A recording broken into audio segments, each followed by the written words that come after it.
सिन्दूरारुणविग्रह त्रिनयना माणिक्यमौलिस्फुर तारानायकशेखरां स्मितमुखी मापीनवक्षोरुहा पाणिभ्यामलिपूर्णरत्नचषकं रक्तोत्पलं बिभ्रति सौम्यां रत्नघटस्थरक्तचरणां ध्यायेत्।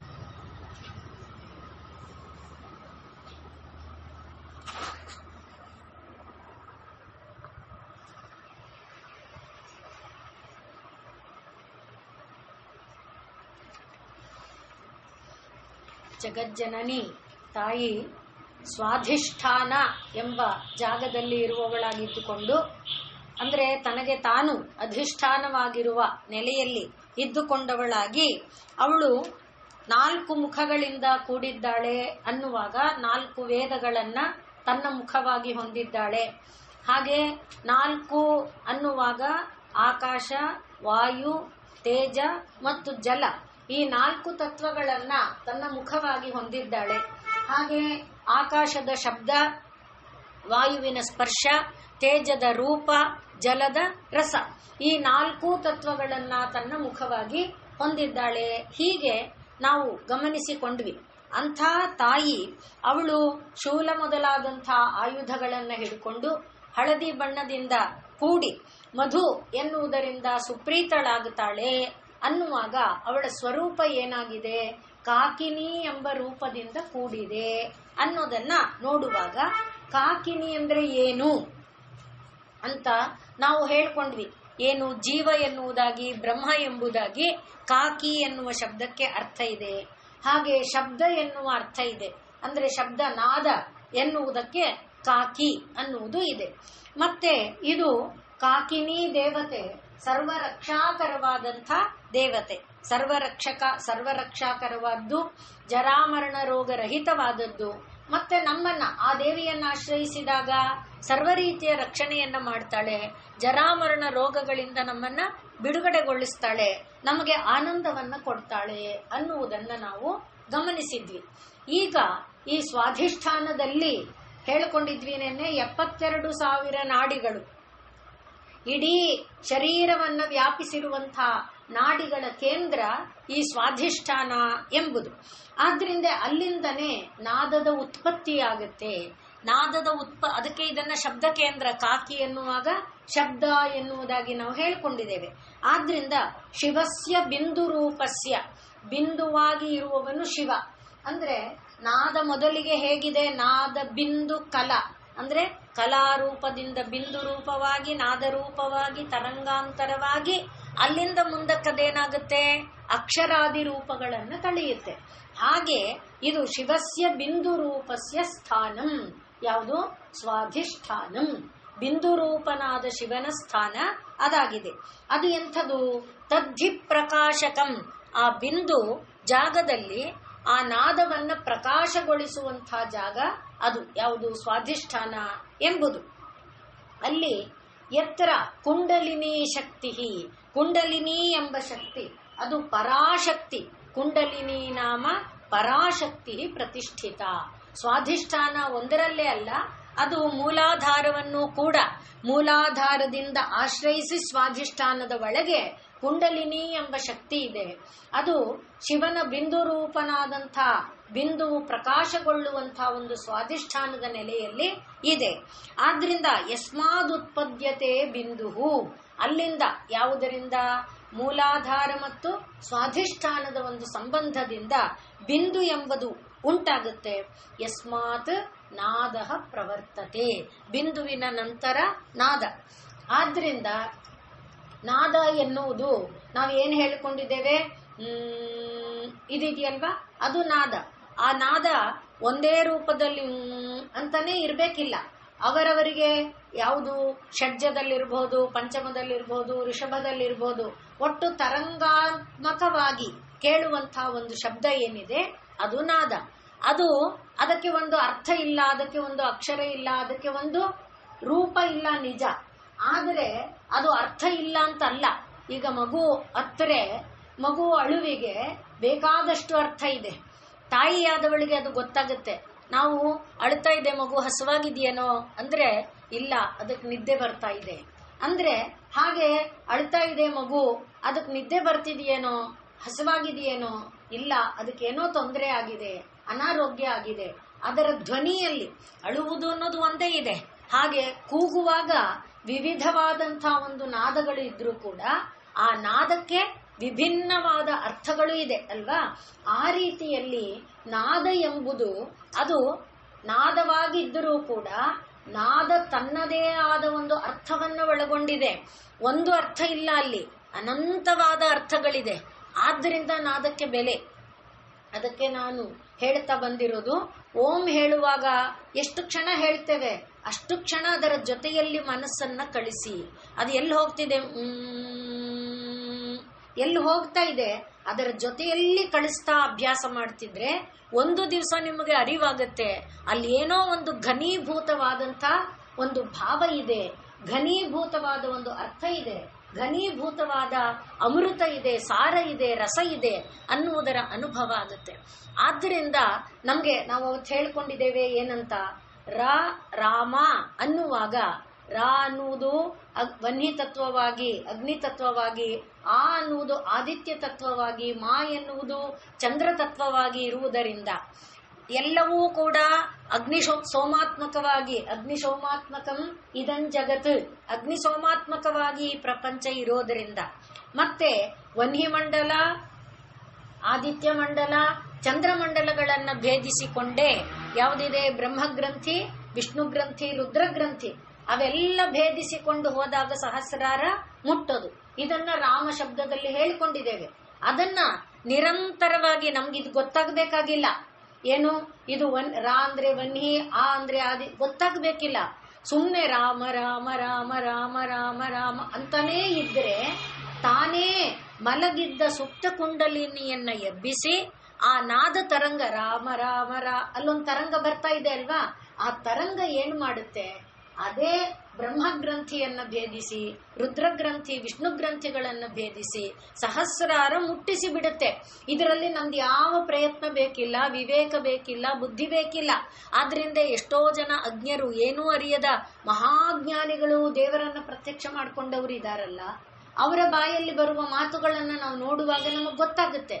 ಅದೇ ರೀತಿಯಲ್ಲಿ ಅಂದ್ರೆ ನಾದ ಅಂದ್ರೆ ಏನು ಅನ್ನುವುದಕ್ಕೆ ಇಷ್ಟು ಹೇಳ್ತಾ ಇದ್ದೇನೆ. ಆ ನಾದದ ಜೊತೆಯಲ್ಲಿ ನಾವು ಅಭ್ಯಾಸ ಮಾಡ್ತಾ ಇದ್ರೆ ಅದನ್ನೇ ಗಮನಿಸ್ತಾ ಹೋದಾಗ ಒಳಗಡೆ ತಾನೇ ಏರುವಿಕೆ ಫೀಲ್ ಆಗುತ್ತೆ. ಗಮನಿಸಿ ನೋಡಿ, ನಾ ಹೇಳಿದೆ ಅಂತ ಒಪ್ಪಬೇಡಿ, ಗಮನಿಸಿ ನೋಡಿ, ನಿಮಗೆ ಗೊತ್ತಾಗುತ್ತೆ. ಆಗ ಮೆಲ್ಲನೆ ಆ ಕುಂಡಲಿನಿ ಹೇಳ್ತಿದ್ಯಾ ಏನೋ. ಕುಂಡಲಿನಿ ಅಂದ್ರೆ ಏನು, ಸುತ್ತಗಟ್ಕೊಂಡಿರೋದು 72,000 ನಾಡಿಗಳು ಒಂದು ಕಡೆ ಗಂಟು ಹಾಕೊಂಡು ಕೂತಿದ್ದು, ಅದು ಬಿಚ್ಚಿ ಚಲನೆಯಲ್ಲಿ ಚಟುವಟಿಕೆಯಲ್ಲಿ ತೊಡಗುವಂತೆ ಆಗುವಂಥದ್ದು. ಹಾಗೆ ಆಗೋದನ್ನ ನಾವು ಗಮನಿಸಿಕೊಂಡಾಗ ನಮ್ಗೇನು ಗೊತ್ತಾಗುತ್ತೆ, ಈ ನಾದ ರಸಭೂತವಾದ, ಸಾರಭೂತವಾದ, ಅಮೃತಮಯವಾದ, ಘನೀಭೂತವಾದ ಒಂದು ತತ್ವವನ್ನು ನಮ್ಮ ಅನುಭವಕ್ಕೆ ತಂದು ಕೊಡುತ್ತೆ. ಆದ್ದರಿಂದಲೇ ಅಲ್ಲಿ ಶಿವಸ್ಯ ಬಿಂದು ರೂಪಸ್ಯ, ಶಿವನಿಗಿಂತ ಮಂಗಳಮಯ ಯಾವುದಿದೆ, ಶಿವನಿಗಿಂತ ಅಮೃತಮಯ ಯಾವುದಿದೆ, ಶಿವನಿಗಿಂತ ಕಲ್ಯಾಣಮಯ ಯಾವುದಿದೆ, ಶಿವನಿಗಿಂತ ಭದ್ರಮಯ ಯಾವುದಿದೆ ಅಂತ ಶಿವಶಬ್ದ, ಆ ಶಿವಶಬ್ದದ ಮೂಲ ತತ್ವ ಅಲ್ಲಡಗಿದೆ. ಅದನ್ನ ನಾವು ಅರ್ಥ ಮಾಡ್ಕೊಳ್ಳೋದಕ್ಕಾಗುತ್ತೆ ಅನ್ನುವುದನ್ನ ಕಾಕಿನಿ ಎಂಬ ನಾಮ ತೋರಿಸ್ತಾ ಇದೆ. ಹಾಗಾಗಿ ಕಾಕಿನಿ ತತ್ವದೊಡಗೂಡಿದ ಆ ದೇವಿಯನ್ನ, ಸ್ವಾಧಿಷ್ಠಾನಗತಳಾಗಿರುವ ದೇವಿಯನ್ನ ನಾವು ಭಾವಿಸಿಕೊಳ್ತಾ ಈಗ ಮುಂದಕ್ಕೆ ಎಲ್ಲಿಗೆ ಬಂದಿದ್ದೇವೆ, ಮೂಲಾಧಾರ ಅಂಬುಜಾರೂಢ. ಮೂಲಾಧಾರ ಎನ್ನುವುದರಲ್ಲಿ ಅಲ್ಲೂ ಕೂಡ ಒಂದು ಕಮಲ ಇದೆ. ಆ ಮೂಲಾಧಾರ ಎಂಬ ಕಮಲದಲ್ಲಿ ಆರೂಢಳಾಗಿದ್ದಾಳೆ. ಇಲ್ಲೆಲ್ಲ ನಾವು ಗತ ಅಂತ ಹೇಳ್ಕೊಂಡಿದ್ವಿ ಅಲ್ವಾ, ಸ್ವಾಧಿಷ್ಠಾನಾಂಬುಜ ಗತ. ಆದ್ರೆ ಇಲ್ಲಿ ಮೂಲಾಧಾರಾಂಬುಜ ಆರೂಢ. ಆರೂಢ ಅಂದ್ರೆ ಏರಿದಳೆ, ಮೂಲಾಧಾರಾಂಬುಜ ರೂಢ. ಅವಳು ಮೂಲಾಧಾರ ಎಂಬ ಅಂಬುಜದ ಮೇಲಕ್ಕೆ ಏರಿದ್ದಾಳೆ. ಇಲ್ಲಿವರೆಗೂ ಏನಾಗಿದ್ಲು, ಸುತ್ತ ಕಟ್ಕೊಂಡೇ ಕೂತಿದ್ಲು. ಏನು ಗೊತ್ತಿಲ್ಲದಂತೆ ದೈನಂದಿಕವಾದ ಚಟುವಟಿಕೆಯನ್ನ ಮಾಡ್ತಾ ದೈನಂದಿಕವಾದ ಶಬ್ದಗಳನ್ನು ಉಚ್ಚಾರ ಮಾಡ್ತಾ ಇದ್ರು ಪ್ರತಿ ಶಬ್ದದಲ್ಲೂ ಭಗವಂತ ಇದೆ, ಪ್ರತಿ ಶಬ್ದದಲ್ಲಿ ನಾದ ಇದೆ, ಪ್ರತಿ ಶಬ್ದದಲ್ಲಿ ತರಂಗ ಇದೆ. ಆ ನಾದ ತರಂಗಗಳೇ ಆಕಾಶದಲ್ಲಿ ನಿತ್ಯ ನಿರಂತರವಾಗಿ ಚಲಿಸ್ತಾ ಇದೆ. ನಾನು ಹಿಂದಾಡಿದ ಮಾತು ಇನ್ನು 1,00,000 ವರ್ಷದ ನಂತರ ಯಾರಾದರೂ ಭಾವಿಸಬೇಕಾದರೆ ಅಲ್ಲಿಗೆ ಸ್ವಿಚ್ ಆನ್ ಆದರೆ, ಅಂದ್ರೆ ಆ ಒಂದು ಪರಿಸ್ಥಿತಿಗೆ 1,00,000 ವರ್ಷದ ನಂತರದವರು 1,00,000 ವರ್ಷದ ಹಿಂದಕ್ಕೆ ತನ್ನ ಮನಸ್ಸನ್ನು ಜೋಡಿಸಿಕೊಂಡು ಸ್ವಿಚ್ ಆನ್ ಮಾಡೋದಾದ್ರೆ ಆ ಶಬ್ದ ತರಂಗ ಕೇಳುತ್ತೆ. ಯಾಕೆಂದ್ರೆ ಶಬ್ದ ಎಂಬುದು ನಿತ್ಯ, ಅದು ತರಂಗ ರೂಪದಲ್ಲಿ ಸಂಚರಿಸ್ತಾನೇ ಇರುತ್ತೆ. ಆದ್ದರಿಂದ ಇದೆಲ್ಲ ನಮಗೆ ಗೊತ್ತಾಗೋದು ಮೊಬೈಲಲ್ಲಿ ಮಾತಾಡ್ತೇವೆ ಅಲ್ವಾ. ಮೊದಲು ಆಕಾಶವಾಣಿ ಅಂದ್ರೆ ಇದು ದೂರವಾಣಿಯಲ್ಲಿ ಮಾತಾಡ್ತಿದ್ವಿ, ಅದಕ್ಕೆ ಮುಂಚೆ ಆಕಾಶವಾಣಿ ಕೇಳ್ತಾ ಇದ್ವಿ. ಇವೆಲ್ಲ ವಾಣಿ ಎಲ್ಲಿಂದ ಎಲ್ಲಿಗೆ ಬರ್ತಾ ಇದೆ, ಹೇಗೆ ಬರ್ತಾ ಇದೆ? ಮಂಗಳೂರವರು ಇಲ್ಲಿ ಬಂದು ಕೂತ್ಕೊಂಡು ಹೇಳ್ತಾ ಇದ್ದಾರ, ಧಾರವಾಡದವರು ಇಲ್ಲ ತಾನೆ. ಅವ್ರು ಧಾರವಾಡದವರು ಅಲ್ಲೆಲ್ಲೋ ಪ್ರಸಾರ ಮಾಡಿದ ಇದು ಇಲ್ಲಿ ನನಗೆ ಕೇಳಿದ್ ಹೇಗೆ? ನಾನು ಸ್ವಿಚ್ ಆನ್ ಮಾಡಿದ್ರಿಂದ. ಆ ಸ್ವಿಚ್ ಆನ್ ಮಾಡಿದ್ ಏನ್ ಮಾಡ್ತು? ಆಕಾಶದಲ್ಲಿ ಹೋಗ್ತಾ ಇದ್ದ ತರಂಗವನ್ನ ಎಳೆದು ಕೊಡ್ತು. ಅದೇ ರೀತಿಯಲ್ಲಿ ನಿತ್ಯ ನಿರಂತರವಾಗಿರುವ ಈ ಶಬ್ದ ತರಂಗಗಳನ್ನ ನಾವು ಭಾವಿಸಿಕೊಳ್ಳುವುದಕ್ಕೆ ಇದು ಏನಾಗಿತ್ತು, ಇಲ್ಲಿ ಈ ಮಲ್ಕೊಂಡಿತ್ತಲ್ಲ ಅದು ಆರೂಢವಾಯಿತು, ಮೇಲಕ್ಕೆ ಏರ್ತು. ಮೂಲಾಧಾರ ಅಂಬುಜ ಆರೂಢ, ಅದರ ಮೇಲಕ್ಕೆ ಬಂತು. ಈಗ ಅದಕ್ಕೇನಿದೆ? ಮೂಲಾಧಾರ ಅಂಬುಜಾರೂಢ ಅನ್ನುವ ತತ್ವಕ್ಕೆ ಪೃಥಿವಿ ಎಂಬುದು ತತ್ವ. ಇಲ್ಲಿವರೆಗೆ ಪಂಚಭೂತಗಳನ್ನ ಹೇಳಿಕೊಂಡು ಬಂದ್ವಿ. ಆದ್ರಿಂದ ಆಕಾಶ, ವಾಯು, ತೇಜ, ಜಲ, ಈಗ ಪೃಥಿವಿ ಎಂಬ ತತ್ವ. ಇಲ್ಲಿಗೆ ನೋಡಿ ಪಂಚಕೋಶಗಳು, ಪಂಚಕೋಶಾಂತರ ಸ್ಥಿತ ಹೇಳಿದ್ದೇವೆ. ಆ ಪಂಚಕೋಶಗಳು ಅಂತ ಆಗುವಂಥ ಸ್ಥಿತಿ ಬಂತು. ಆ ಪೃಥಿವಿ ತತ್ವ ಒಡಗೂಡಿದಾಗ ಅಲ್ಲಿ ಭೂ ಎನ್ನುವುದು, ಭೂ ಲೋಕಗಳನ್ನ ಹೇಳ್ತಾ ಇದ್ದೇವಲ್ವಾ. ಮೇಲೆ ಇಲ್ಲಿ ವಿಶುದ್ಧಿಯಿಂದ ಮಹಾ ಅನ್ನುವ ತತ್ವವನ್ನ ಹೇಳಿದ್ವಿ, ಮಹಾ, ಜನ, ತಪ ಹೇಳಿದ್ವಿ. ಈಗ ಭೂಹು ಎಂಬುದು ಲೋಕ. ಭೂರ್ಲೋಕವನ್ನ ಈ ಪೃಥಿವಿ ಯಾವುದು? ಮೂಲಾಧಾರ ಎಂಬುದು ಭೂರ್ಲೋಕವನ್ನ ಸಂಪೂರ್ಣವಾಗಿ ವ್ಯಾಪಿಸಿಕೊಂಡಿದೆ. ಆದ್ದರಿಂದ ಪತಂಜಲಿ ಮುನಿಗಳು ನಮಗೆ ಹೇಳುತ್ತಾರೆ, ನಮ್ಮ ಪ್ರಾಣಾಪಾನಗಳನ್ನ ಎಳೆದು ಯಾವ ಯಾವ ಕೇಂದ್ರದಲ್ಲಿ ನಾವು ನಿಲ್ಲಿಸಿದರೆ, ಪ್ರಾಣಾಪಾನಗಳನ್ನ ಎಳೆದು ಕಂಠಕೂಪದಲ್ಲಿ ನಿಲ್ಲಿಸಿದರೆ, ಹಾಗೆ ಹೃದಯ ಭಾಗದಲ್ಲಿ ನಿಲ್ಲಿಸಿದರೆ, ನಾಭಿ ಕೇಂದ್ರದಲ್ಲಿ ನಿಲ್ಲಿಸಿದರೆ, ಒಂದೊಂದು ಜಾಗಕ್ಕೂ ಹೇಳ್ತಾರೆ ಏನೇನು ಸಿದ್ಧಿಗಳು ದೊರಕತ್ತೆ. ಈಗ ಮೂಲಾಧಾರಕ್ಕೆ ತಂದು ಎಳೆದು ನಿಲ್ಲಿಸಿದರೆ ಭೂ ಎಂಬ ಲೋಕ ಎಲ್ಲಿಯವರೆಗೆ ವ್ಯಾಪಿಸಿಕೊಂಡಿದೆಯೋ, ಭೂ ಎಂಬ ಲೋಕದೊಳಗೆ ಏನೇನು ತುಂಬಿಕೊಂಡಿದೆಯೋ ಆ ಎಲ್ಲವನ್ನ ಅರ್ಥ ಮಾಡಿಕೊಳ್ಳುವ ಶಕ್ತಿ, ಸಾಮರ್ಥ್ಯ ನಮಗೆ ದೊರಕತ್ತೆ. ಹಾಗೆ ಭೂಹು, ಭುವಃ, ಸ್ವಃ, ತಪಃ, ಜನಃ ಎಲ್ಲ ಹೇಳಿದೇವಲ್ವಾ. ಆಯಾಯ ಲೋಕಗಳಲ್ಲಿ ಇರುವಂತಹ ತತ್ವಗಳನ್ನು ನಾವು ಅರಿತುಕೊಳ್ಳುವುದಕ್ಕೆ, ತಿಳಿದುಕೊಳ್ಳುವುದಕ್ಕೆ ಸಾಮರ್ಥ್ಯ ಬರುತ್ತೆ. ಇದು ಒಂದೊಂದನ್ನೇ ಕೇಂದ್ರೀಕರಿಸಿದಾಗ, ನಾವು ಪರಮಾತ್ಮನನ್ನೇ ಕೇಂದ್ರೀಕರಿಸ್ಬಿಟ್ಟಾಗ ಇವೆಲ್ಲ ಜೊತೆಯಲ್ಲೇ ಬರ್ತಾ ಇದೆ. ಅಂದ್ರೆ ಭೂರ್ಲೋಕದ್ದು, ಭುವರ್ಲೋಕದ್ದು, ಸ್ವರ್ಲೋಕದ್ದು ಎಲ್ಲ ಬರ್ತಿದೆ. ಪರಮಾತ್ಮನನ್ನ ಕೇಂದ್ರೀಕರಿಸ್ಬಿಟ್ಟ ಮೇಲೆ ಎಲ್ಲ ಲೋಕದ ಎಲ್ಲ ಚರಾಚರ ವಸ್ತುಗಳ ಅನುಭೂತಿ ಇದೆ. ಆದ್ರೆ ನಮಗದು ಬೇಕಾಗಿರಲ್ಲ. ಪರಮಾತ್ಮನಲ್ಲಿ ಆನಂದ ಇರೋದ್ರಿಂದ ಇದು ಯಾವುದು ಗಣನೆಗೆ ಬರಲ್ಲ. ಇಲ್ಲದೆ ಇದ್ರೆ ಇದು ಗಣನೆಗೆ ಬರುತ್ತೆ. ಈಗ ಮೂಲಾಧಾರದಲ್ಲಿರುವಂತಹ ಒಂದು ತತ್ವ ಪೃಥ್ವಿ ತತ್ವ, ಅದು ಯಾವ ಲೋಕ? ಭೂಹು ಎಂಬ ಲೋಕವನ್ನ ವ್ಯಾಪಿಸಿಕೊಂಡಿದೆ. ಇಲ್ಲಿರುವ ಪದ್ಮ ಎಷ್ಟು ದಳ? 4 ದಳದ ಪದ್ಮ ಆಗಿದೆ. ಮತ್ತೆ ಸಪ್ತಮಾತೃಕೆಯರನ್ನ ಹೇಳ್ಕೊಳ್ತಾ ಬಂದಿದ್ವಿ. ಇಲ್ಲಿನ ಸಪ್ತಮಾತೃಕೆ ಚಾಮುಂಡೇಶ್ವರಿ. ಚಾಮುಂಡೇಶ್ವರಿ ಇಲ್ಲಿನ ಸಪ್ತಮಾತೃಕೆ.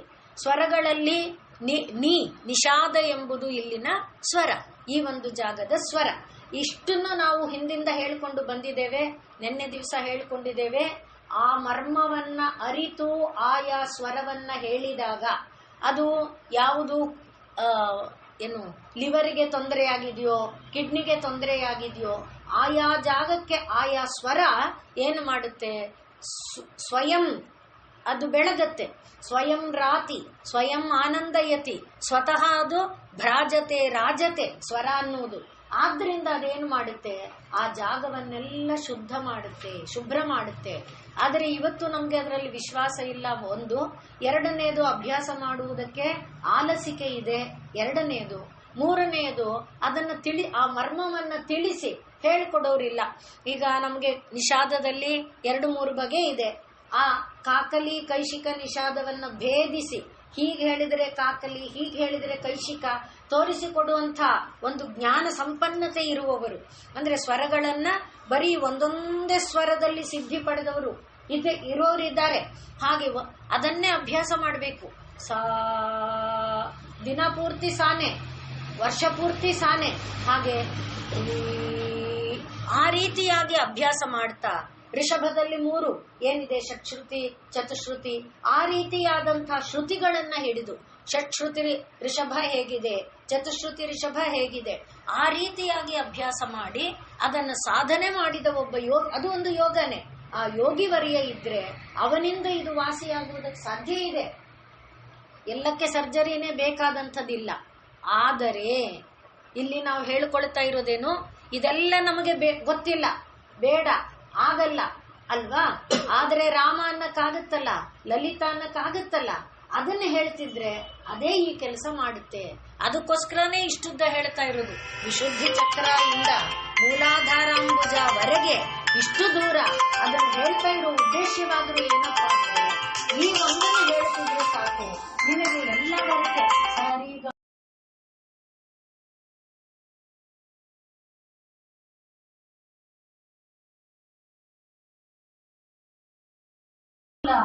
ಆನಂದ ಅಮೃತ ಎಲ್ಲವೂ ಕೂಡ ತನ್ನಿಂದ ತಾನೇ ಬರುತ್ತೆ ಅನ್ನುವುದನ್ನ. ಆದ್ರಿಂದ ನಾವು ಬೇರೆ ಸಾಧನೆ ಮಾಡ್ಬೇಕಾಗಿಲ್ಲ. ಅದಕ್ಕೆ ತಾನೇ ಪ್ರತಿದಿನ ನೆನಪು ಮಾಡ್ಕೊಳ್ತಾ ಇದ್ದೇವೆ, ಇದು ಯಾಕೆ ದಿನ ಪಾರಾಯಣ ಮಾಡ್ತೀವಪ್ಪ ಅಂದ್ರೆ ಇದರಿಂದ ದೊರಕುವ ಲಾಭ ನಮಗೆ ದೊರಕಲಿ ಅನ್ನುವ ಕಾರಣಕ್ಕೆ. ಹಾಗಾಗಿ ಈಗ ಇಲ್ಲಿರುವುದು ಯಾವುದು, ನಿಷಾದ ಎಂಬುದು ಸ್ವರ. ಇನ್ನು ಇಲ್ಲಿನ ಇದು ಕುಂಡಲಿನಿ ಎನ್ನುವುದು ಇಲ್ಲಿಗೂ ಇದೆ. ಯಾವುದು ಸ್ವಾಧಿಷ್ಠಾನವನ್ನ ವ್ಯಾಪಿಸಿಕೊಂಡಿದೆ ಅದು ಈ ಮೂಲಾಧಾರವನ್ನು ಕೂಡ ವ್ಯಾಪಿಸಿಕೊಂಡಿದೆ. ಈಗ ಇಲ್ಲಿನ ಸ್ವರೂಪ ಏನು, ಇಲ್ಲಿನ ದೇವತೆಯ ಸ್ವರೂಪ ಏನು, ಪಂಚವಕ್ತ್ರ, 5 ಮುಖಗಳು ಇದೆ. ಶಿವನಿಗೆ ಹೇಗೆ, ನಾವು ನಿನ್ನೆ ತಪ್ಪಾಗಿ ಹೇಳಿದ್ದೆ ಚತುರ್ವಕ್ತ್ರದಲ್ಲೇನೆ, ಶಿವನಿಗೆ ಹೇಗೆ ಪಂಚವಕ್ತ್ರಗಳಿದೆ ಹಾಗೆ ಇಲ್ಲಿ ಕೂಡ 5 ಮುಖಗಳು ಇದೆ. ಸದ್ಯೋಜಾತ, ವಾಮದೇವ, ಈಶಾನ, ಅಘೋರ ಮತ್ತು ತತ್ಪುರುಷ. ಈ 5 ಕೂಡ ಒಂದೊಂದು ತತ್ವವನ್ನ ಪ್ರತಿನಿಧಿಸುತ್ತೆ. ಈಗ ಈಶಾನ ಸರ್ವ ವಿದ್ಯಾನಾಂ ಈಶ್ವರ ಸರ್ವಭೂತಾನಾಂ ಅಂದ್ರೆ ಈಶಾನ ಎಂಬುದು ಸಕಲ ವಿದ್ಯೆಗಳಿಗೆ ಸಂಬಂಧಪಟ್ಟದ್ದು. ಹಾಗೆ ಈ 5 ತತ್ವಗಳು ಕೂಡ ಅಘೋರೇ ಏಭ್ಯೋ ತಘೋರೇ ಏಭ್ಯೋ ಘೋರ ಘೋರತರೇಭ್ಯ ಸರ್ವೇ ಏಭ್ಯ ಸರ್ವ ಶರ್ವೇ ಏಭ್ಯ ಅಂದ್ರೆ ಘೋರವಾದದ್ದು ಅಘೋರವಾದದ್ದು ಲೋಕದಲ್ಲಿ ಏನು ವ್ಯಾಪಿಸಿದೆ ಎಲ್ಲಕ್ಕೂ ಒಡೆಯ ಅವನಿದ್ದಾನೆ. ಘೋರದಿಂದಲೂ ನಮಗೆ ಭಯ ಇಲ್ಲ, ಅಘೋರದಿಂದಲೂ ನಮಗೆ ಭಯ ಇಲ್ಲ. ಅಂಥ ಒಂದು ಸ್ಥಾನವನ್ನ ಪಡೆದಿರುವಂಥವನು ಅಘೋರ. ಹೀಗೆ ಸದ್ಯೋಜಾತ, ವಾಮದೇವ ಇತ್ಯಾದಿ ನಾಮಗಳನ್ನ ಹೊಂದಿರುವಂಥ ಪಂಚವಕ್ತ್ರ ಸ್ವರೂಪಿಯಾದ ಶಿವ. ಈಗ ಸ್ವಾಧಿಷ್ಠಾನದಲ್ಲಿ ಅದೇ ಹೇಳಿದ್ವಿ ಅಲ್ವಾ, ಶಿವಸ್ಯ ಬಿಂದು ರೂಪಸ್ಯ. ಹಾಗೆ ಆ ಶಿವನ ಒಂದು ಭಾವದೊಡಗೂಡಿದ 5 ಮುಖಗಳು ಇಲ್ಲಿ ಇದೆ ಅನ್ನುವುದು ಒಂದು. ಎರಡನೇದು 5ನೇ ಮುಖ ಇಲ್ಲಿ ಯಾವುದು, ಪೃಥ್ವಿ ಅಪ್ತತ್ವ. ಹೇಗೆ ಈಗ ಪೃಥ್ವಿ ತತ್ವದೊಳಗೆ ಏನಾಯಿತು, ವಾಯು, ಇದು ಆಕಾಶ, ವಾಯು, ತೇಜ, ಜಲ 4 ಸೇರಿ ಪೃಥ್ವಿ ಅಂದ್ರೆ ಪೃಥ್ವಿಯೂ ಸೇರಿಕೊಳ್ತು. ಮತ್ತೆ ಆಕಾಶದ ಶಬ್ದ, ವಾಯುವಿನ ಸ್ಪರ್ಶ, ಇದು ತೇಜದ ರೂಪ, ಜಲದ ರಸ, ಈಗ ಪೃಥ್ವಿಯ ಗಂಧ, ಅಲ್ಲಿಗೆ ಶಬ್ದ ಸ್ಪರ್ಶ ರೂಪ ರಸ ಗಂಧ ಅಷ್ಟಕ್ಕೂ ಕೂಡ ಪೃಥ್ವಿ ಎಂಬುದು ಆಧಾರಭೂತವಾಗಿ ಆಯಿತು. ಹೀಗೆ ಇರುವಂತಹ ಈ ಒಂದು, ಆದ್ರಿಂದ ಇದಕ್ಕೆ ಪಂಚವಕ್ತ್ರ, ಈ ರೀತಿಯಾದ ತತ್ವವುಳ್ಳದ್ದು 5 ಮುಖಗಳಿಂದ ಕೂಡಿರುವಂಥದ್ದು. ಇನ್ನು ಕಂದನ ಬೆಳವಣಿಗೆಗೆ ಸಂಬಂಧಪಟ್ಟಂತೆ ಬೆನ್ನು ಮೂಳೆ ಬಲಿಷ್ಠವಾಗಿರಬೇಕಾದ್ರೆ, ಕಂದನ ಅಂದ್ರೆ ಒಂದು ಕಂದ ಬೆಳೀತಾ ಇದೆ ಗರ್ಭಗತವಾಗಿ ಅಂದಾಗ ಎಲ್ಲ ಒಂದೊಂದು ಬಲಿಷ್ಠವಾಗಬೇಕು. ಮಾಂಸ ಬಲವಾಗಿರಬೇಕು, ಮೇದ ಬಲವಾಗಿರಬೇಕು, ನೆನ್ನೆ ಹೇಳಿಕೊಂಡಂತೆ ಇಲ್ಲಿ ಮೂಳೆ ಬಲಿಷ್ಠವಾಗಿರಬೇಕಾದರೆ ಈ ಒಂದು ತತ್ವ ಯಾವುದು ಮೂಲಾಧಾರಾಂಬುಜಾರೂಢ ಪಂಚವಕ್ತ್ರ, ಆ ತತ್ವ ಮೂಳೆಯನ್ನ ಬಲಗೊಳಿಸುತ್ತೆ. ಆದ್ರಿಂದ ಈ ಮಂತ್ರವನ್ನ ಹೇಳ್ತಿದ್ರೆ ಅದು ಒಟ್ಟು ಹೇಳಿದ್ವಲ್ಲ, ಈ ವಿಶುದ್ಧಿ ಚಕ್ರ ನಿಲಯ ಇಂದ ಇಲ್ಲಿಯವರೆಗೆ ನಾವು ಹೇಳಿಕೊಂಡಾಗ, ಎಲ್ಲಿಯವರೆಗೆ ಸ್ವಾಹಾ ಸ್ವಧಾ ಮತಿರ್ಮೇಧಾವರೆಗೆ ಹೇಳಿಕೊಂಡಾಗ ನಮ್ಮ ಶರೀರಗತವಾದ ಸಪ್ತಧಾತುಗಳಲ್ಲಿ ಸಮನ್ವಯತೆ ಬಂದು ತ್ರಿದೋಷಗಳು ದೂರವಾಗಿ, ವಾತಪಿತ್ತ ಕಫ ದೋಷಗಳು ದೂರವಾಗಿ ಆರೋಗ್ಯ ಎಂಬುದು ದೃಢವಾಗುತ್ತೆ, ಗಟ್ಟಿಯಾಗುತ್ತೆ, ನೆಲೆಯಾಗುತ್ತೆ ಅನ್ನುವುದನ್ನ ಇಲ್ಲಿ ನಾವು ತಿಳ್ಕೊಳ್ತಾ ಇರೋದು. ಹಾಗಾಗಿ ಇಲ್ಲಿ ಏನಿದೆ, ಇವು ಪಂಚವಕ್ತ್ರ 5 ಮುಖಗಳಿಂದ ಕೂಡಿರುವಂಥ ಈ ಜಾಗದಲ್ಲಿ ಬೆನ್ನು ಮೂಳೆ, ಪೃಥ್ವಿ ತತ್ವಕ್ಕೆ ಬೆನ್ನು ಮೂಳೆ ಅಂದ್ರೆ ಮೂಳೆಗೆ ಬಲವನ್ನ ಕೊಡುವಂತಹ ತತ್ವ ಇದಾಗಿದೆ. ಅದನ್ನೇ ಮತ್ತೆ ಸಾಧನೆ ಮಾಡುವವರು ಏನ್ ಮಾಡಿರ್ತಾರೆ, ಹೀಗೆ ಮಲ್ಕೊಂಡ್ಬಿಟ್ಟು ಬೆನ್ ಮೇಲೆ ಆನೆನ ನಿಲ್ಲಿಸ್ಕೊಳ್ತಾರೆ. ಇದೆಲ್ಲ ನೋಡಿದಿರಲ್ವಾ? ಆನೆ ಬೆನ್ ಮೇಲೆ ನಿಂತ್ರೆ ನಮ್ಮ ಮೂಳೆ ಮುರಿದೇ ಇರುತ್ತಾ? ಇದು ಒಂದು ಸಾಧನೆ. ಅಂದ್ರೆ ಅಲ್ಲಿ ಯಾವುದು ಮೂಲಾಧಾರದಲ್ಲಿರುವ ಪೃಥ್ವಿ ತತ್ವವನ್ನ, ಈಗ ನಾವು ಹೇಳಿದ್ವಲ್ಲ, ಯಾವುದು ಪ್ರಾಣಾಯಾಮದಿಂದ ಇದನ್ನ ಉಚ್ಛ್ವಾಸ ನಿಶ್ವಾಸಗಳನ್ನ ನಿರೋಧ ಮಾಡಿ ಮೂಲಾಧಾರದಲ್ಲಿ ಬಿಗಿ ಹಿಡಿದು ಬಿಟ್ಟು ಅವನು ಮಲಕೊಂಡ್ರೆ ಆಗ ಅವನ ಮೇಲೆ 1 ಆನೆ ಅಲ್ಲ 4 ಆನೆ ನಿಂತರೂ ಅವನಿಗೇನಾಗಲ್ಲ. ಅಂದ್ರೆ ಅಂಥ ಒಂದು ಬಲಿಷ್ಠವಾದ ಮೂಳೆ ಅದು ಅಲ್ಲಿ ನಮಗೆ ದೊರಕುತ್ತೆ ಅಂತ ಅರ್ಥ. ಹಾಗಾಗಿ ಮೂಳೆ ಬಲಿಷ್ಠವಾಗುವುದಕ್ಕೆ ಈ ತತ್ವ ಎಂಬುದು ಕಾರಣ ಇದೆ. ಈ ಒಂದು ಹಿನ್ನೆಲೆಯಲ್ಲೇ ನಮ್ಮಲ್ಲಿ ಇದು ಇದರಲ್ಲಿ ಇತ್ತದು ಆರ್ಕಿಯಾಲಜಿನಲ್ಲಿ ಅಗೆತ ಮಾಡುವಾಗ, ಎಕ್ಸ್ಕವೇಷನ್, ಭೂಮಿ ಅಗತ ಮಾಡಿ ಇದನ್ನ ಹುಡುಕುವಾಗ ಯಾವುದಾದ್ರೂ ಒಂದು ಮೂಳೆ ಸಿಕ್ಕಿದ್ರೆ ಇದು ಇಂಥ ಕಾಲಕ್ಕೆ ಸೇರಿದ್ದು ಅಂತ ಹೇಗೆ ಕಂಡುಹಿಡಿತಾರೆ ಅಂತ ಕೇಳಿದ್ರೆ, ಆ ಮೂಳೆಯಲ್ಲಿರುವಂಥ ಇದು ಮ್ಯಾಗ್ನೆಟಿಸಮ್ ಅಂದ್ರೆ ಭೂಮಿಯೊಳಗೆ ಸೇರಿ, ಭೂಮಿಯಲ್ಲಿ ಏನಿದೆ ಉತ್ತರ ದಕ್ಷಿಣಾಭಿಮುಖವಾಗಿ ಚಲಿಸುವಂಥ ಒಂದು ಅಯಸ್ಕಾಂತೀಯ ಗುಣ ಇದೆ. ಆ ಭೂಮಿಯಲ್ಲಿರುವ ಅಯಸ್ಕಾಂತೀಯ ಗುಣ ನಮ್ಮ ಮೂಳೆಗಳಲ್ಲಿದೆ. ಆದ್ರಿಂದ ಭೂಮಿಯೊಳಗೆ ನಮ್ಮ ಶರೀರನ ಹೂತಾಕ್ಬಿಟ್ಟಿದ್ರೆ ಎಷ್ಟೋ ವರ್ಷದ ನಂತರದಲ್ಲಿ ಭೂಮಿ ಮೇಲೆ ಆ ಮಿಷನ್ ತಗೊಂಡು ಹೋಗ್ತಿದ್ರೆ ಅದು ಚಲಿಸುತ್ತೆ. ಆಗ ಅವ್ರಿಗೆ ಗೊತ್ತಾಗುತ್ತೆ ಇಲ್ಲಿ ಈ ಜಾಗದಲ್ಲಿ ಏನೋ ಇದೆ, ಇಲ್ಲಿ ಎಕ್ಸ್ಕವೇಷನ್ ಮಾಡಬೇಕು ಅನ್ನುವುದನ್ನ ಕಂಡುಹಿಡಿತಾರಲ್ಲ. ಅಂದ್ರೆ ಮೂಳೆಗೆ ಈ ಒಂದು ಭೂಮಿಗೆ ಹೇಗೆ ಸಂಬಂಧ ಇದೆ ಅನ್ನೋದಕ್ಕೆ ಆ ರೀತಿಯಾಗಿ ಮೂಳೆ ಭೂಮಿಯಲ್ಲಿರುವ ಈ ಅಯಸ್ಕಾಂತೀಯ ಗುಣ, ಅಯಸ್ಕಾಂತೀಯ ಶಕ್ತಿ, ಅದೇ ತಾನೇ ಗುರುತ್ವಾಕರ್ಷಣ, ಅದಕ್ಕೆ ತಾನೇ ಭೂಮಿಗೆ ಮತ್ತೆ ಪ್ರೀತಿ, ನಮಗೆ ಮತ್ತೆ ಮತ್ತೆ ಬರಬೇಕು, ಮತ್ತೆ ಮತ್ತೆ ಇರಬೇಕು ಅಲ್ವಾ? ಆದ್ರಿಂದ ಆ ಸೆಳೆತ ಇರುವುದು ಅಲ್ಲೇ, ಅದನ್ನ ಇಲ್ಲಿ ನಮಗೆ ತೋರಿಸಿಕೊಡ್ತಾ ಇದ್ದಾರೆ. ಹಾಗಾಗಿ ಪಂಚವಕ್ತ್ರ ಅಸ್ಥಿ ಸಂಸ್ಥಿತ. ಈಗ ಇಷ್ಟಕ್ಕೆ ಏನಾಯಿತು, 5 ಜ್ಞಾನೇಂದ್ರಿಯಗಳ ಪಂಚಭೂತಗಳ ಪರಿಪೂರ್ಣವಾದ ವಿಕಾಸ ಬಂದಂತೆ ಆಯಿತು. ಅಲ್ಲಿಗೆ ಇದು ಪರಿಪೂರ್ಣವಾದ ಬೆಳಕನ್ನ ಹೊಂದಿದಂತಾಯಿತು. ಇನ್ನು ಮುಂದಿನದೇನು, ಅಸ್ಥಿ ಸಂಸ್ಥಿತ. ಅಸ್ಥಿ ಅಂದ್ರೆ ಮೂಳೆ, ಸಂಸ್ಥಿತ ಅಂದ್ರೆ ಇರೋದು, ಮೂಳೆಯಲ್ಲಿ ಇರುವುದು. ಅಸ್ಥಿ ಅಂತ ಅಲ್ಪ ಪ್ರಾಣ ಹೇಳಿದ್ರೆ ಇರುವುದು ಅಂತ, ಅಸ್ಥಿ ಅಂತ ಮಹಾಪ್ರಾಣ ಹೇಳಿದ್ರೆ ಮೂಳೆ ಅಂತ. ಮೂಳೆಯಲ್ಲಿ ಸಂಸ್ಥಿತ ಇದ್ದಾಳೆ. ಇನ್ನು ಅಂಕುಶಾದಿ ಪ್ರಹರಣ, ಅಂಕುಶ ಮೊದಲಾದ ಆಯುಧಗಳನ್ನ ಹೊಂದಿದ್ದಾಳೆ. ಇಲ್ಲೂ ಕೂಡ ಅಂಕುಶ, ಕಮಲ, ಪುಸ್ತಕ, ಜ್ಞಾನ ಮುದ್ರೆ, ಇದರಿಂದ ಮತ್ತೆ ನಮಗೆ ಗೊತ್ತಾಗುತ್ತೆ ನೋಡಿ. ಈ ಇದುಗಳನ್ನೇನು ಗಮನಿಸಿ, ಅಂಕುಶ, ಪುಸ್ತಕ, ಜ್ಞಾನ ಮುದ್ರೆ ಮತ್ತೆ ಕಮಲ, ಈ 4 ತತ್ವಗಳನ್ನ ಆ ಕೈಗಳಲ್ಲಿ ಹೊಂದಿದ್ದಾಳೆ. ಅಂಕುಶ ಏನು ಮಾಡುತ್ತೆ, ತಿವಿಯುತ್ತೆ. ತಿವಿಯೋದು ಯಾತಕ್ಕೆ, ಸರಿಯಾದ ದಾರಿಯಲ್ಲಿ ಹೋಗದೆ ಇದ್ದಾಗ ತಾನೆ. ಆನೆ ನಾವು ಹೇಳಿದ ಮಾತು ಕೇಳದೆ ಇದ್ದಾಗ ತಿವಿತಾರೆ. ಅಡ್ಡಡ್ಡಲಾಗಿ ಹೋಗುತ್ತಿದ್ರೆ ಮೇಲಿರೋರ್ನ ಬೀಳಿಸುವಂತೆ ಮಾಡಿದ್ರೆ ಅಲ್ವೇ. ಅಂದ್ರೆ ಒಟ್ಟು ಸರಿಯಾದ ಮಾರ್ಗದಲ್ಲಿ ಹೋಗುವಂತೆ ತರುವುದು ಯಾವುದು, ಅಂಕುಶ. ಅಂದ್ರೆ ಸರಿಯಾದ ಮಾರ್ಗ ಅನ್ನುವ ಜ್ಞಾನ ನಮಗೆ ಬೋಧೆಯಾಗಬೇಕು.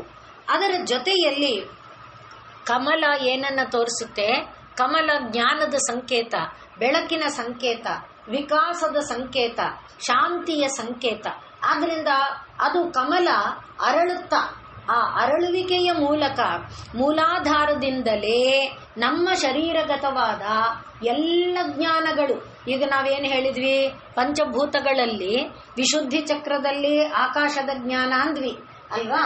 ಹಾಗೆ ಒಂದೊಂದು ಜಾಗದಲ್ಲಿ ಒಂದೊಂದು ಜ್ಞಾನ ಅಂದಾಗ ಈ ಮೂಲಾಧಾರಕ್ಕೆ ನಿಂತ್ರೆ ಎಲ್ಲ ಜ್ಞಾನ, ಈ ಜ್ಞಾನ ಆ ಜ್ಞಾನ ಅಲ್ಲ, ಆಕಾಶ, ವಾಯು, ಯಾವುದು ಜಲ, ಅಪ್, ಎಲ್ಲದರ ಜ್ಞಾನವೂ ಕೂಡ ಅಲ್ಲಿ ವಿಕಾಸಗೊಳ್ಳುತ್ತೆ. ಆದ್ದರಿಂದ ಅಲ್ಲಿ ಕಮಲ ಎಂಬ ತತ್ವವನ್ನ ತೋರಿಸಿದ್ದಾರೆ. ಮತ್ತೆ ಕೈಯಲ್ಲಿ ಪುಸ್ತಕವನ್ನ ಹಿಡಿದಿರುವುದು, ಪುಸ್ತಕವೂ ಕೂಡ ಜ್ಞಾನದ ಸಂಕೇತ.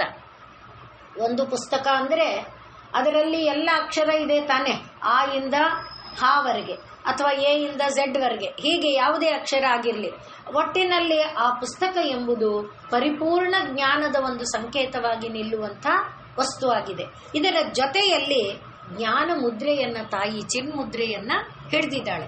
ಹೀಗೆ 4 ಕರಗಳಲ್ಲಿ 4 ಹಿಡಿದು ಇದರ ಮೂಲಕ ನಮಗೆ ಗೊತ್ತಾಗ್ತಾ ಇರೋದೇನಪ್ಪಾ ಅಂದ್ರೆ, ಮೂಲಾಧಾರದಿಂದಾನೇ ಎಲ್ಲ ಜ್ಞಾನಗಳ ವಿಕಾಸ ಉಂಟಾಗೋದು. ಆದ್ರಿಂದ ಮೂಲಾಧಾರದಲ್ಲಿ ಪ್ರಾಣಾಯಾಮದಿಂದ ಉಚ್ಛ್ವಾಸ ನಿಶ್ವಾಸಗಳನ್ನು ನಿಗ್ರಹಿಸಿ ಸಾಧನೆ ಮಾಡಿದಾಗ ಎಲ್ಲ ವಿಧವಾದ ಜ್ಞಾನಗಳ ಬೆಳಕು ನಮ್ಮದಾಗುವುದಕ್ಕೆ ಸಾಧ್ಯ ಆಗುತ್ತೆ. ಎಲ್ಲ ವಿಧವಾದ ಜ್ಞಾನದಿಂದ ದೊರಕುವ ಅಮೃತವನ್ನ, ಮಕರಂದವನ್ನ, ಮೇಲೆ ಮಧು ಹೇಳಿದ್ವಲ್ಲ, ಅದನ್ನ ಹೊಂದುವುದಕ್ಕೆ ನಮಗೆ ಸಾಧ್ಯ ಆಗುತ್ತೆ. ಆದ್ರಿಂದ ಇಲ್ಲಿ ತಾಯಿ ಮೂಲಾಧಾರ ಸ್ಥಿತಳಾದಂಥ ತಾಯಿ ವಾಗ್ದೇವತಾ ಸ್ವರೂಪಿಣಿ.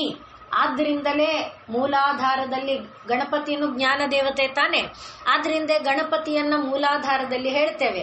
ಗಣಪತಿಯಾಗಲಿ ಶಾರದೆಯಾಗಲಿ ತತ್ವದಲ್ಲಿ ಒಂದೇ, ಜ್ಞಾನ ದೇವತೆಗಳು.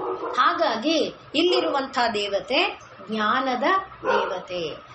ಇದನ್ನ ಇವರು ಹೇಳುವಾಗ, ತ್ಯಾಗರಾಜರು ಹೇಳುವಾಗ, ಮೂಲಾಧಾರಜ, ಮೂಲಾಧಾರದಿಂದ ಉತ್ಪನ್ನವಾಗುವಂಥ ನಾದ ಮೆರುಗುಟೆ. ಆ ನಾದವು ಮಿರುಗುತ್ತಾ ಮೇಲಕ್ಕೆ ಸುತ್ತಿ ಬರ್ತಾ ಇದ್ರೆ ಮುದ ಮಗು ಅಂದ್ರೆ ಆನಂದ ಉಂಟಾಗುತ್ತಾ, ಮುದ ಮಗು ಮೋಕ್ಷಮುರ.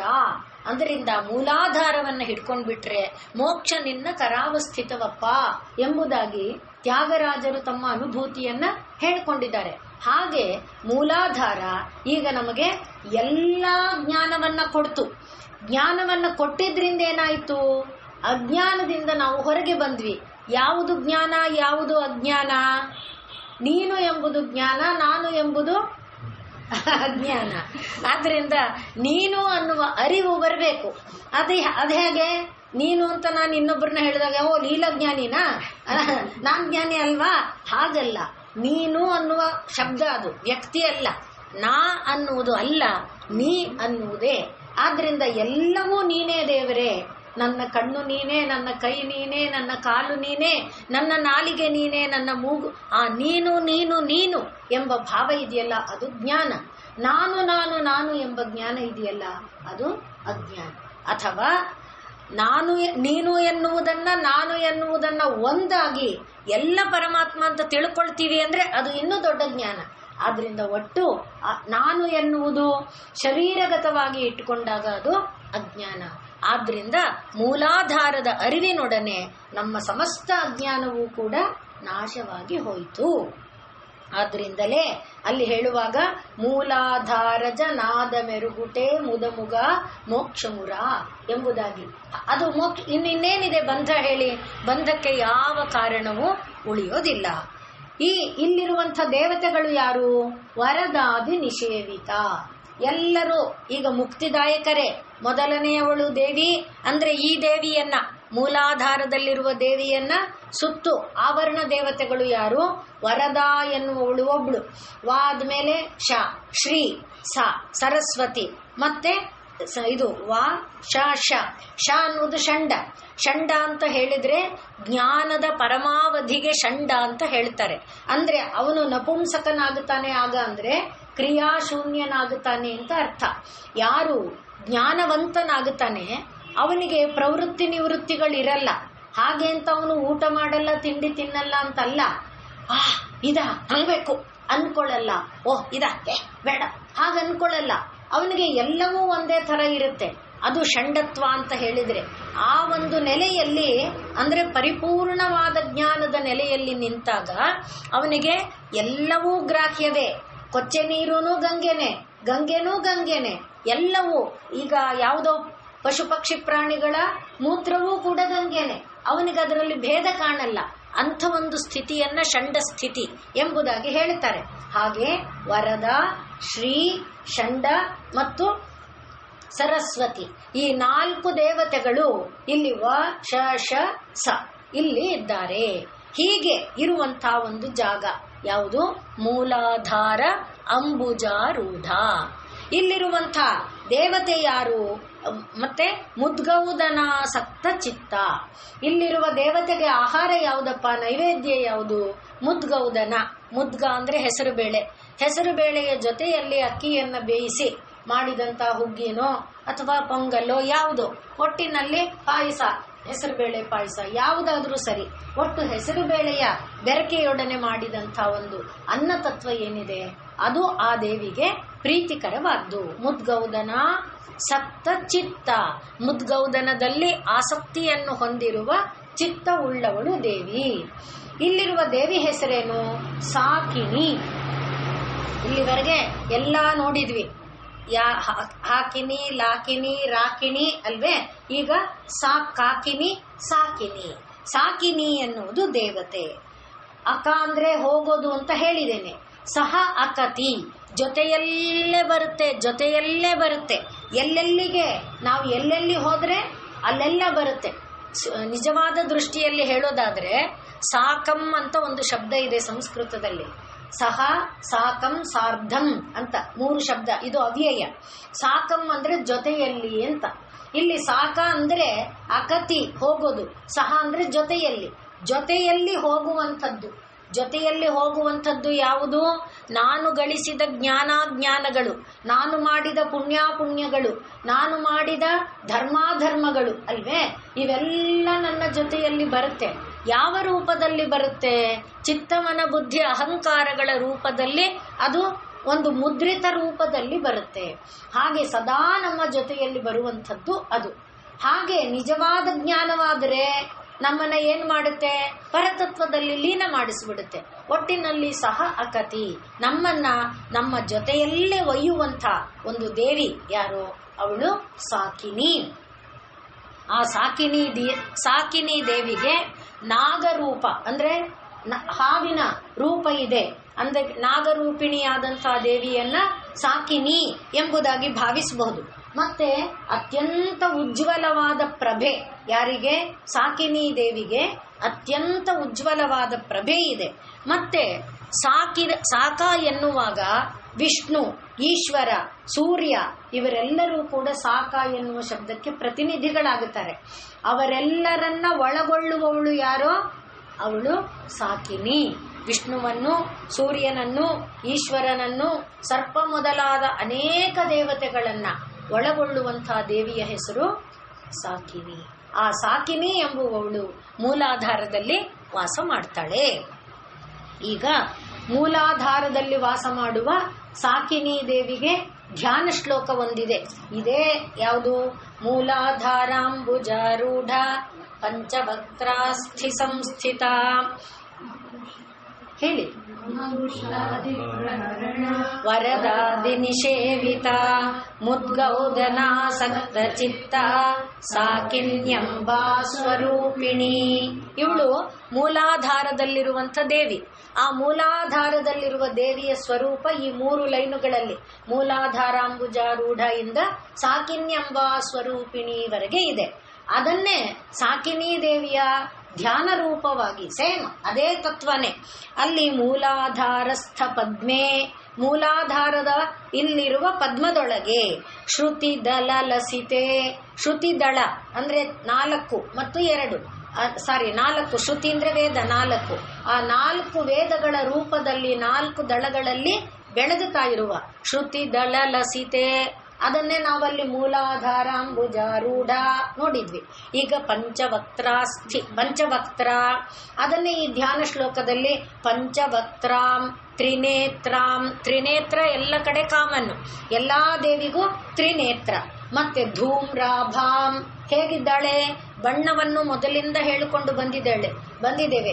ಇವಳು ಬೂದು ಬಣ್ಣ, ಧೂಮ್ರಾಭಾಂ ಬೂದು ಬಣ್ಣದಿಂದ ಇದ್ದಾಳೆ. ಮತ್ತೆ ನಾವು ಪಂಚವಕ್ತ್ರ ಆದ ತಕ್ಷಣ ಅಸ್ಥಿ ಸಂಸ್ಥಿತ ಹೇಳಿದ್ದೇವೆ. ಈಗ ಇಲ್ಲಿ ಧ್ಯಾನ ಶ್ಲೋಕದಲ್ಲಿ ಅಸ್ಥಿ ಸಂಸ್ಥಾಂ ಅಂತ ಬರ್ತಾ ಇದೆ. ಮೂಲ ಆಧಾರಸ್ಥ ಪದ್ಮೆ ಶ್ರುತಿ ದಲ ಲಸಿತೆ ಪಂಚವಕ್ತ್ರಾಂ ತ್ರಿನೇತ್ರಾಂ ಧೂಮ್ರಾಭಾಂ ಅಸ್ಥಿ ಸಂಸ್ಥಾಂ. ಈಗ ಮುಂದಕ್ಕೇನಿದೆ? ಅವಳು ಏನೇನು ಹಿಡ್ಕೊಂಡಿದ್ದಾಳೆ? ಸೃಣಿಮಪಿ ಅಕ್ಷಮಾಲ, ಸೃಣಿಮಪಿ ಕಮಲಂ ಪುಸ್ತಕಂ. ಅಲ್ಲಿ ನಾವು ಅಂಕುಶಾದಿ ಅಂತ ಹೇಳಿಬಿಟ್ಟಿದ್ದೇವೆ. ಇಲ್ಲಿ ವಿವರಿಸಿ ಹೇಳ್ತಿದ್ದಾರೆ. ಸೃಣಿಮಪಿ ಕಮಲಂ ಪುಸ್ತಕಂ ಜ್ಞಾನ ಮುದ್ರಾಂ.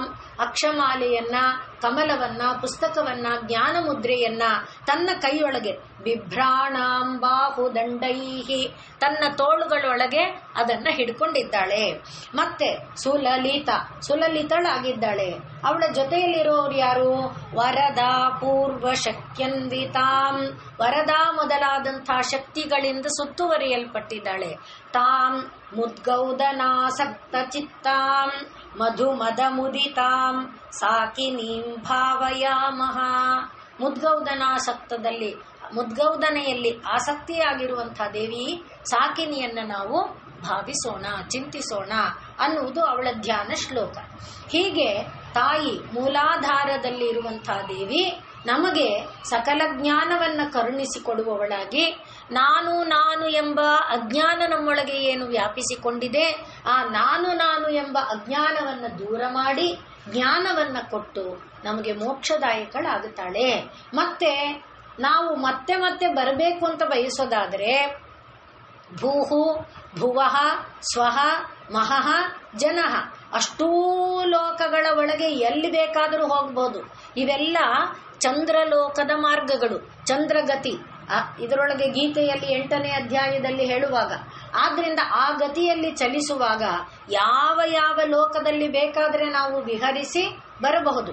ನನಗಿದು ಯಾವ ಲೋಕ ಬೇಡ ಅಂದ್ರೆ ಆ ಎಲ್ಲ ಲೋಕವನ್ನು ಮೀರಿದ ಸೌರಗತಿಯ ಒಳಗೆ ಕರ್ಕೊಂಡು ಹೋಗ್ತಾ, ಅಲ್ಲಿ ಸಾಕಿನಿಯಲ್ಲಿ ಹೇಳಿದ್ವಲ್ಲ, ವಿಷ್ಣು, ಈಶ್ವರ, ಸೂರ್ಯ, ನಾಗ. ಆದ್ರಿಂದ ಆ ಸೂರ್ಯಗತಿಯಲ್ಲಿ ನಮ್ಮನ್ನ ಅವಳು ಮೇಲಕ್ಕೆ ಕರ್ಕೊಂಡು ಹೋಗ್ತಾ ಮುಕ್ತಿದಾಯಕಳು ಕೂಡ ಆಗ್ತಾಳೆ. ಹಾಗಾಗಿ ದೇವಿ, ಈ ಮೂಲಾಧಾರ ಸ್ಥಳಾದಂತಹ ದೇವಿ ಇಂಥ ಒಂದು ನೆಲೆಯನ್ನು ನಮಗೆ ಕರುಣಿಸಿಕೊಡುವವಳಾಗಿದ್ದಾಳೆ. ಶರೀರಗತವಾಗಿ ಅಸ್ಥಿಯನ್ನ ಬಲಗೊಳಿಸುವವಳಾಗಿದ್ದಾಳೆ. ಮಗುವಿನ 5ನೇ ಮಾಸದ ವೇಳೆಗೆ ಈ ಎಲ್ಲ ಪರಿಪೂರ್ಣ ಆಗೋಯ್ತು. ಅಂದ್ರೆ ಶರೀರ ಫುಲ್ ಡೆವಲಪ್ ಆಗೋಯ್ತು. ಡೆವಲಪ್ ಆದ ಶರೀರದಲ್ಲಿ ಬಲ ಜಾಸ್ತಿ ಆಗುವುದಕ್ಕೋಸ್ಕರ ಆದ್ರೆ 6ನೇ ತಿಂಗಳಲ್ಲಿ ಜನನ ಆದ್ರೂ ಕೂಡ ಮಗುವಿನ ಪೂರ್ಣ ಇದಿರುತ್ತೆ. ಇನ್ನು ಬೆಳಿಬೇಕಾದ್ದೆಲ್ಲ ಯಾವುದು? ಮೇಧಾಶಕ್ತಿ ಇತ್ಯಾದಿಗಳು, ಮೆದುಳು ಇತ್ಯಾದಿ ಬಲಗೊಳ್ಳಬೇಕು. ಅದು ಬಲಗೊಳ್ಳುವುದಕ್ಕೆ, ಅವಯವಗಳು ಬಲಿಷ್ಠ ಆಗುವುದಕ್ಕೆ ಕಾಲ ಇನ್ನು ಉಳಿದ ಕಾಲ ತಗೊಳ್ಳದೆ ಹೊರತು ಈ ವೇಳೆಗೆ ಅದು ಎಲ್ಲ ರೂಪವನ್ನ ತಳ್ಕೊಂಡಿರುತ್ತೆ ಎಂಬುದಾಗಿ ವಿಜ್ಞಾನ ಹೇಳುತ್ತೆ. ನನಗೆ ಮೆಡಿಕಲ್ ಸೈನ್ಸ್ ಗೊತ್ತಿಲ್ಲ, ಇದರಲ್ಲಿ ಹೇಳುವಂಥ ವಿಚಾರ.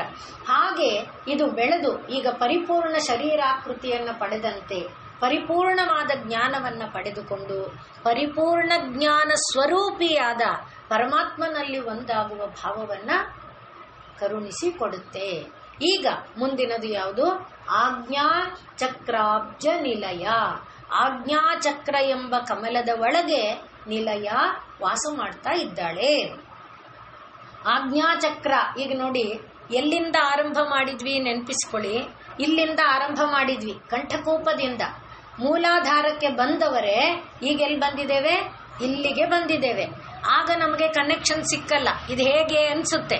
ಆದರೆ ನಮ್ಮ ಗತಿಯೆಲ್ಲ ಕೆಳಮುಖವಾದ ಗತಿ ಇದೆಯಲ್ಲ, ನಮ್ಮ ಬದುಕಿನ ಗತಿ ಇರುವುದೆಲ್ಲ ಕಂಠಕೂಪದಿಂದ ಕೆಳಕ್ಕೇನೆ. ಅಂದ್ರೆ ಕರ್ಮಕಾಂಡ ಎಲ್ಲ ಕರ್ಮದಿಂದ ತಾನೇ ನಮಗೆ ಜನ್ಮಗಳು. ನಾವು ಮಾಡುವ ಚಟುವಟಿಕೆಗಳಿಂದ ನಮಗೆ ಜನ್ಮಗಳು, ಆ ಶರೀರಗಳು. ಆದ್ರಿಂದ ಇಲ್ಲಿಂದ ಕೆಳಗಿನ ಸ್ವರೂಪವನ್ನ ಮೊದಲು ಹೇಳಿ. ಅದು ಬೇಡ ಅನ್ನೋದಾದ್ರೆ ಮೂಲಾಧಾರದಲ್ಲಿ ಈಗ ಹೇಳಿದ್ವಲ್ಲ, ಯಾವ ತಾಯಿ ಜ್ಞಾನ ಸ್ವರೂಪಿಣಿಯಾಗಿ ಅಂಕುಶ ಮತ್ತೆ ಅಕ್ಷಮಾಲೆ, ಪುಸ್ತಕ, ಕಮಲ ಇತ್ಯಾದಿಗಳನ್ನ ಹೊಂದಿ ಜ್ಞಾನ ಮಾರ್ಗ ಬೋಧೆಯನ್ನ ಮಾಡ್ತಾ ಇದ್ದಾಳೋ ಅವಳನ್ನ ನೆನೆದರೆ ಮೂಲಾಧಾರದಿಂದ ಒಂದೇ ಬಾರಿಗೆ ಆಜ್ಞಾಗೆ ಬಂದು ನಿಲ್ಲುವುದಕ್ಕೆ ಸಾಧ್ಯ ಆಗುತ್ತೆ. ಹಂತ ಹಂತವಾಗಿಯೂ ಸಾಗಕ್ಕಾಗತ್ತೆ. ಮೂಲಾಧಾರದಿಂದ ಮೇಲಕ್ಕೆ ಸ್ವಾಧಿಷ್ಠಾನ, ಮಣಿಪುರ ಹಾಗೆ ಸಾಗಕ್ಕೂ ಆಗತ್ತೆ. ಇಲ್ಲ ಅಂದ್ರೆ ಮೂಲಾಧಾರದಿಂದ ಒಂದೇ ಬಾರಿಗೆ, ಅದಕ್ಕೋಸ್ಕರನೇ ಈಗ ತಕ್ಷಣಕ್ಕೆ ಆಜ್ಞಾ ತೋರಿಸ್ತಿದ್ದಾರೆ.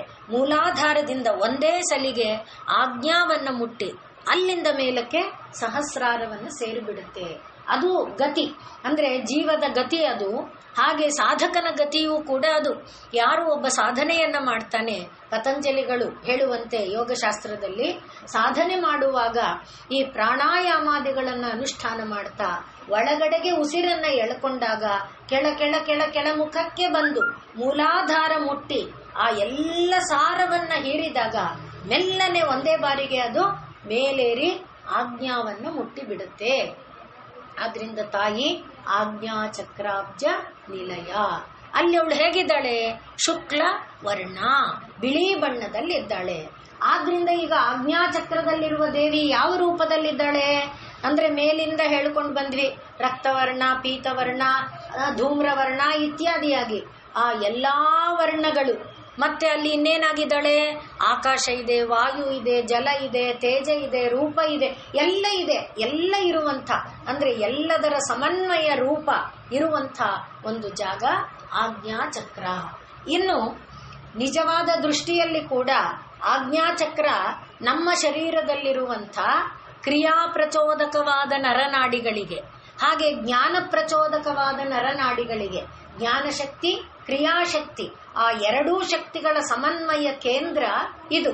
ಆದ್ರಿಂದ ಇಲ್ಲಿಗೆ ಪೆಟ್ಟು ಬಿದ್ರೆ, ಬೇರೆ ಶರೀರಕ್ಕೆ ಎಲ್ಲಿ ಪೆಟ್ಟು ಬೀಳದೆ ಇದ್ರು ಇಲ್ಲಿಗೆ ಪೆಟ್ಟು ಬಿದ್ರೆ ಜೀವ ಹೋಗುವ ಸಾಧ್ಯತೆಗಳು ಇದೆ ಬೇಕಾದಷ್ಟು. ಅಂಥ ಒಂದು ಕೇಂದ್ರ ಜಾಗ ಅಂದ್ರೆ ಅದು ಆಜ್ಞಾ ಎಂಬ ಜಾಗ. ಅದು ಕ್ರಿಯಾಶಕ್ತಿಗೂ ಕೇಂದ್ರ, ಜ್ಞಾನಶಕ್ತಿಗೂ ಕೂಡ ಕೇಂದ್ರವಾಗಿ ಇರುವಂಥದ್ದು. ಹಾಗೆ ಮೂಲಾಧಾರದಿಂದ ಮೇಲಕ್ಕೆ ಬಂದಂಥ ಅಲ್ಲಿ ಈಗ ಎಲ್ಲ ಸೇರ್ಕೊಂಡಿದೆ ಅಂದಾಗ ಪಂಚಭೂತಗಳು ಸೇರಿದೆ. ಪಂಚಭೂತಗಳ ತತ್ವವಾದಂಥ ಪಂಚ ತನ್ಮಾತ್ರಗಳು, ಶಬ್ದ ಸ್ಪರ್ಶ ರೂಪ ರಸ ಗಂಧಾದಿಗಳು ಎಲ್ಲವೂ ಸೇರಿದೆ. ಆ ಎಲ್ಲವನ್ನ ಬಿಡಿಸಿಕೊಳ್ಳುವ ಧರ್ಮವೂ ಕೂಡ ಸೇರಿದೆ. ಆದ್ರಿಂದ ಆಜ್ಞಾ ಚಕ್ರಾಬ್ಜ ನಿಲಯ ಶುಕ್ಲವರ್ಣ. ಎಲ್ಲ ಬಣ್ಣ ಬಿಳಿ ಬಣ್ಣದಲ್ಲಿದೆ ಅಲ್ವಾ, 7 ಬಣ್ಣ ಸೇರಿ ಬಿಳಿಯ ಬಣ್ಣವಾಯಿತು. ಆದ್ರಿಂದ ಎಲ್ಲ ಬಣ್ಣ ಬಿಳಿ ಬಣ್ಣದೊಳಗಿದೆ. ಅದನ್ನೇ ನಾವು ಚಾಂದೋಗ್ಯದ್ದನ್ನು ಹೇಳ್ಕೊಳ್ತಾ ಬಂದಿದ್ದು ನಿನ್ನೆ. ನಮ್ಮ ಶರೀರದಲ್ಲಿರುವಂಥ ನಾಡಿಗಳಲ್ಲಿ ವಾತವೋ ಪಿತ್ತವೋ ಕಫವೋ ಯಾವ ನಾಡಿಯನ್ನ ಪ್ರವೇಶಿಸಿದರೆ, ಯಾವ ನಾಡಿ ಈಗ ಪಿತ್ತನಾಡಿಯನ್ನ ಪ್ರವೇಶಿಸಿದರೆ ಸೂರ್ಯನ ಕಿರಣಗಳು, ಹಳದಿ ರೋಗ ಬರುತ್ತೆ, ಇದನ್ನ ನಾವು ಹೇಳಿದ್ವಲ್ಲ. ಆ ರೀತಿಯಲ್ಲಿ ನಮ್ಮ ಶರೀರದಲ್ಲಿ ಬಣ್ಣಗಳನ್ನು ತಯಾರು ಮಾಡುವ ಪಿಗ್ಮೆಂಟ್ಸ್ ಏನಿದೆ ಅದನ್ನ ಪ್ರಚೋದಿಸುವುದು ಸೂರ್ಯನ ಕಿರಣಗಳಲ್ಲಿದೆ ಅನ್ನುವುದನ್ನ ನೋಡಿದಂತೆ ಈಗ ಆ ಎಲ್ಲ ಅವನಲ್ಲಿರೋದು ಬಿಳಿ ಒಂದೇ, ಆದರೆ ನಾವು ಇದು ಮಾಡಿದಾಗ ಒಂದೊಂದರೊಳಗೆ ಒಂದೊಂದು ಭಾವವನ್ನ ಹೀರ್ತಾ ಬಂದ್ರೆ ಅದು ಹಸಿರು ಬಣ್ಣವನ್ನ, ಕೆಂಪು ಬಣ್ಣವನ್ನ, ನೀಲಿ ಬಣ್ಣವನ್ನ, ವಿವಿಧ ಬಣ್ಣಗಳನ್ನ ತೋರಿಸಿಕೊಡುತ್ತೆ. ಆ ರೀತಿಯಾಗಿರೋದ್ರಿಂದ ಇಲ್ಲಿ ಶುಕ್ಲವರ್ಣ, ಎಲ್ಲ ಬಣ್ಣಗಳ ಸಮನ್ವಯ ಅಲ್ಲಿ ಇದೆ. ಆದ್ರಿಂದ ಆಜ್ಞಾ ಚಕ್ರಾಬ್ಜ ನಿಲಯ ಶುಕ್ಲವರ್ಣ ಷಡಾನನ. ಇಲ್ಲಿ 6 ಮುಖಗಳಿಂದ ಕೂಡಿದಾಳೆ. ಎಲ್ಲಿಯವರೆಗೆ ಪಂಚವಕ್ತರ ಇದ್ಲು, ಇಲ್ಲಿ 6 ಮುಖಗಳು ಅವಳಿಗೆ ಇದೆ. 6 ಮುಖಗಳು ಯಾವ್ಯಾವುದು ಅನ್ನೋದನ್ನ ತಗೊಂಡ್ರೆ ಪಂಚಜ್ಞಾನೇಂದ್ರಿಯ ಅಂತ ಹೇಳಿದ್ವಿ. ಪಂಚಭೂತ ಅಂದ್ರು, ಪಂಚಜ್ಞಾನೇಂದ್ರಿಯ ಅಂದ್ರು, ಪಂಚ ತನ್ಮಾತ್ರ ಅಂದ್ರು ಒಂದೇ ಯೂನಿಟ್. ಈಗ ಯಾಕೆ? ಕಣ್ಣು ತೇಜದ ಯೂನಿಟ್ ಅಲ್ವಾ. ಕಣ್ಣು ಗ್ರಹಿಸೋ ತನ್ಮಾತ್ರ ಯಾವುದು? ರೂಪ. ಈಗ ಕಣ್ಣು ಎನ್ನುವುದು ಯಾರಿಗೆ ಸೇರಿದ್ದು? ಕಣ್ಣು ಎನ್ನುವುದು ಒಂದು ಇಂದ್ರಿಯ, ಜ್ಞಾನೇಂದ್ರಿಯದಲ್ಲಿ. ಅದರ ಇದು ಯಾವುದು? ತತ್ವ ಯಾವುದು? ತೇಜಸ್ ತತ್ವ.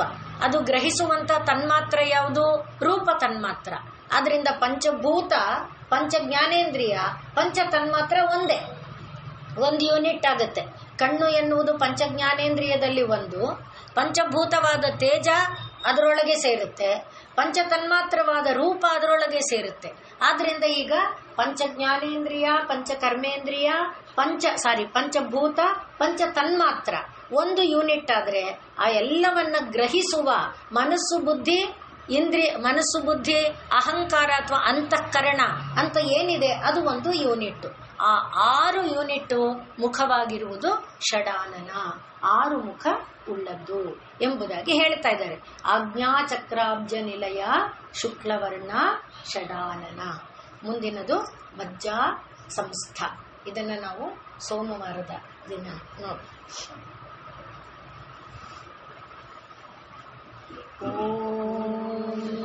ಪೂರ್ಣಮದಃ ಪೂರ್ಣಮಿದಂ ಪೂರ್ಣಾತ್ ಪೂರ್ಣಮುದಚ್ಯತೆ ಪೂರ್ಣಸ್ಯ ಪೂರ್ಣಮಾದಾಯ ಪೂರ್ಣಮೇವಾವಶಿಷ್ಯತೆ. ಓಂ ಶಾಂತಿ ಶಾಂತಿ ಶಾಂತಿ.